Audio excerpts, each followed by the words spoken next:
kebetulan saya juga lulusan D3, dorong-dorong doli gitu ya. Jadi untuk teman-teman kita yang biasanya dorong-dorong doli akan diberikan value lebih barangkali ya Pak ya.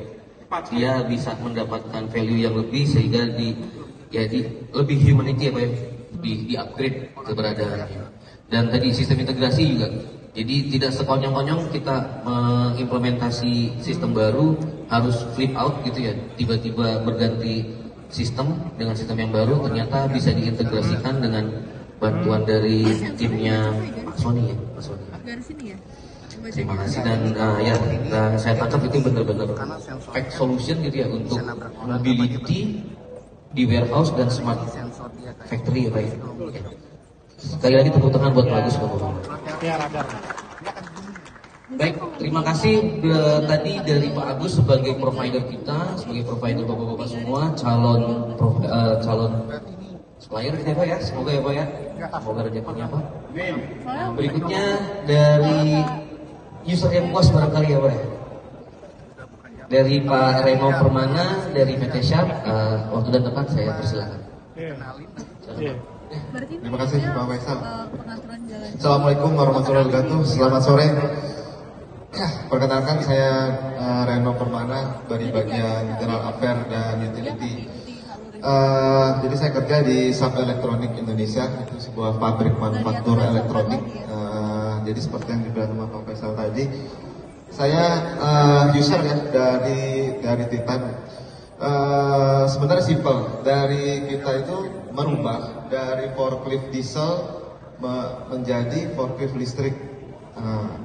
Karena kita adalah bisnis ya, bisnis is bisnis, jadi ya penggantian itu ada keuntungan yang kita ambil dari situ. Nanti ada sedikit presentasi dari saya sekitar 2 menit, nggak sebanyak Pak Agus ya. Itu dari video, nanti bisa dilihat. Nanti ada beberapa pertanyaan dari saya, jika ada nanti yang menjawab benar bisa kita kasihkan sedikit souvenir dari sponsor.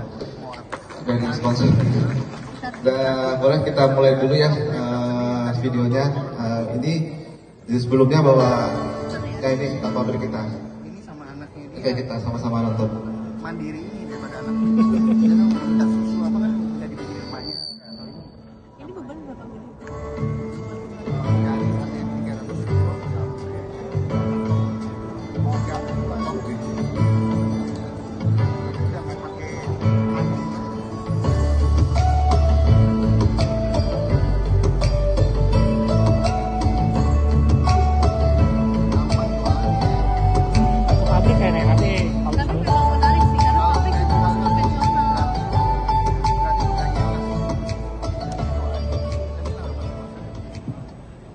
Ya. Jadi tadi pabrik Sharp di Kerawang. Nah ini forklift kita yang lama ya, jadi forklift diesel sebelum kita ganti menjadi listrik. Ini rata-rata pekerjaannya 3 shift. Makanya agak bingung menggunakan listrik. Sebelumnya adalah lead acid, pemakaiannya itu hampir 24 jam atau 20 jam. Kita rubah ke listrik agak susah karena pemakaiannya sebelumnya adalah 6 jam untuk dicas. Nah, kita beralih coba menggunakan IMO, katanya ada lithium, jadi kita bisa mempermudah. Nah ini sebelumnya pakai diesel itu kita mesti antri untuk isi. Kemudian ini ada efisiensi ya, efisiensi bahan bakar forklift sebelumnya dari diesel menjadi listrik.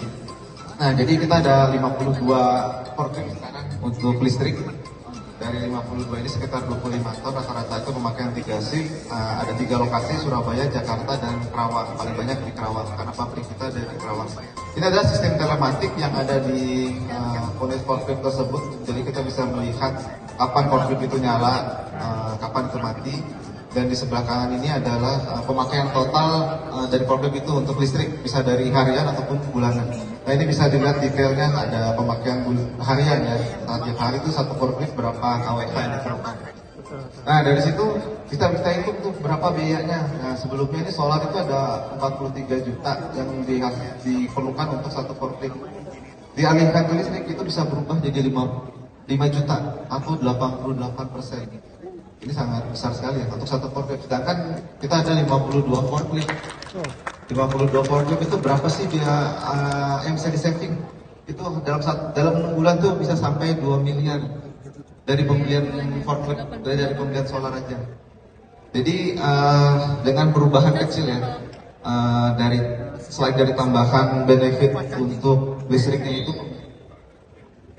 pembelian solar, untuk zero emission yang dari rencanakan di 2035 kita planningnya untuk zero emission itu bisa mulai tercapai ya, mulai pelan-pelan kita beralih ke situ. Itu aja dari saya sih. Kembalikan lagi ke Pak Faisal. Terima kasih. Baik, Pak Reno, terima kasih singkatan pada tepuk tangan buat Pak Reno. Barangkali ada yang mau nanya, silakan.